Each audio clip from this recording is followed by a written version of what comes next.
అస్సలాముఅలైకుం. అమ్మయ్యా, ఈ పాటికి డ్యూటీ అయిపోయిందిలే, ఇంటికి పోయి పనుకుందాంలే, ఒక పొద్దు ఉన్నాను అనుకున్నా. కానీ మా మేడంతో తెగ తిరిగేస్తా. మామూలుగా తిరగాను, అటు ఇటు తిరగాను. మా మేడం ఒక బాక్స్ కోసము షువేక్ వెళ్ళింది. ఆ షువేక్ ఏరియాలో ఎప్పుడు బిజీ ఏరియా. ఈ బాక్స్ తీసుకోవడానికి కోసం వచ్చి 4 గంటలు చేసింది. ఎవడైనా 4 గంటలు చేస్తారో నాకేం అర్థం కావట్లా మా మేడంది. అస్సలు ఈ బాక్స్ కోసము 4 గంటలు తిరగడం ఏంటో, నేను పోయి దానికోసం దాని వెనకాల తిరగడం ఏంటో నాకేం ఇప్పటికీ అర్థం కావట్లా. సో ఇదన్నమాట.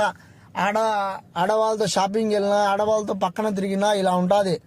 ఇప్పుడు అది కాక సరిపోకాక మళ్ళీ ఇక్కడ అస్వాద్ గేన్కి వచ్చింది. అస్వాద్ గేన్లో ఇక్కడ లాక్షత్ అంటే అక్కడ కూడా వచ్చింది.